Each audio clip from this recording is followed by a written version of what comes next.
விழுப்புரத்தில் உள்ள MRIC பள்ளியில் அமைக்கப்பட்டுள்ள வாக்குச்சாவடியில் திமுக துணை பொதுச் செயலாளரும் முன்னாள் அமைச்சருமான பொன்முடி வாக்களித்தார். அவருடன் அவரது குடும்பத்தினரும் வருகை தந்து ஜனநாயக கடமையாற்றினர்.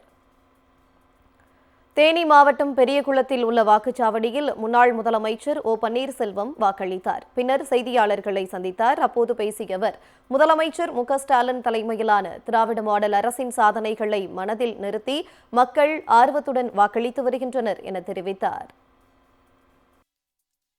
இன்று நடைபெற்றுக் கொண்டிருக்கின்ற பொதுத் தேர்தலை ஒட்டி அனைத்து மக்களும் பொதுமக்களும்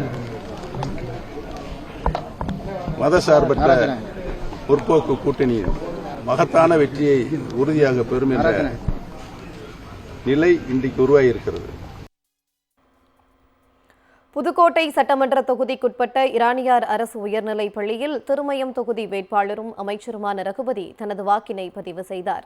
வாக்களித்த பின் செய்தியாளர்களிடம் பேசிய அமைச்சர் ரகுபதி, மதச்சார்பற்ற முற்போக்கு கூட்டணி மிகப்பெரிய வெற்றியை பெறும் என்றும் இளம் வாக்காளர்களுக்காக ஏராளமான திட்டங்கள் செயல்படுத்தப்பட்டுள்ளதாகவும் அவர் கூறினார். கடலூர் மாவட்டம் முட்டம் கிராமத்தில் உள்ள ஊராட்சி ஒன்றிய தொடக்கப் பள்ளியில் வேளாண் துறை அமைச்சர் MRK பன்னீர்செல்வம் தனது வாக்கினை பதிவு செய்தார். கடந்த 5 ஆண்டு கால திமுக அரசின் திட்டங்களால் ஏராளமானோர் பலனடைந்துள்ளதாகவும் மீண்டும் திமுகவே தமிழ்நாட்டில் ஆட்சி அமைக்கும் என்றும் MRK பன்னீர்செல்வம் கூறினார். காஞ்சிபுரம் மாவட்டம் திருப்பெரும்புதூர் சட்டமன்ற தொகுதிக்குட்பட்ட குன்றத்தூரில் உள்ள அரசினர் பெண்கள் மேல்நிலைப் பள்ளியில் அமைச்சர் தாமோ அன்பரசன் வரிசையில் நின்று தனது வாக்கினை செலுத்தினார். வாக்களித்த பின் செய்தியாளர்களிடம் பேசிய தாமோ அன்பரசன், திருப்பெரும்புதூரில் தொகுதியில் போட்டியிடும் காங்கிரஸ் கட்சியின் வேட்பாளர் செல்வ பெருந்தகை அதிக வாக்குகள் வித்தியாசத்தில் வெற்றி பெறுவார் என்று கூறினார். தூத்துக்குடி மாவட்டத்தில் உள்ள 6 சட்டமன்ற தொகுதிகளிலும் காலை முதலே ஏராளமானோர் வாக்கு செலுத்தி வருகின்றனர். தூத்துக்குடி சட்டமன்ற தொகுதி திமுக வேட்பாளர் கீதா ஜீவன் போல்பேட்டையில் உள்ள வாக்குச்சாவடியில் தனது குடும்பத்தினருடன் வாக்கு செலுத்தினார். சென்னை கிண்டியில் உள்ள லேபர் காலனி லைன்ஸ் கிளப் பள்ளி வளாகத்தில் அமைச்சர் மா சுப்பிரமணியன் வாக்களித்தார். பின்னர் செய்தியாளர்களை சந்தித்தவர், அதிகாலை முதலே வாக்காளர்கள் ஆர்வமுடன் வாக்களித்து வருவதாகவும் இதற்கு திமுக ஆட்சியின் மீதான நற்பெயரே சான்றாகும் என தெரிவித்துள்ளார்.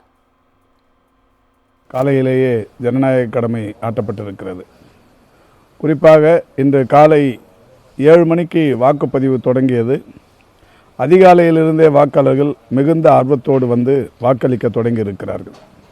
அந்த வகையில் வாக்காளர்கள் மிகுந்த மகிழ்ச்சியோடு இன்றைக்கு தொடர்ந்து வாக்களித்து வருகிறார்கள். திமுக அரசின் சாதனைகள் அனைத்து தரப்பு வயதினரையும் மிகப்பெரிய அளவில் கவர்ந்திருக்கிறது. இளைஞர்கள் தொடங்கி முதியவர்கள் வரை பல்வேறு திட்டங்களை தமிழகத்திற்கு அளித்தவர் மாண்புமிகு தமிழ்நாட்டின் முதலமைச்சர் அவர்கள். மிகப்பெரிய அளவில் வாக்குகள் வித்தியாசத்தில் தமிழ்நாட்டில் இருக்கிற அத்துணை தொகுதிகளும் பிரம்மாண்ட வெற்றி பெறும் என்பதற்கான சாட்சி காலையிலேயே மக்களை பார்க்கிற போது தொடங்கியிருக்கிறது. சென்னை ஓட்டேரியில் உள்ள வாக்குச்சாவடியில் இந்து சமய அறநிலையத்துறை அமைச்சரும் சென்னை கிழக்கு மாவட்ட செயலாளருமான PK சேகர்பாபு தனது குடும்பத்தாருடன் சென்று வாக்களித்தார்.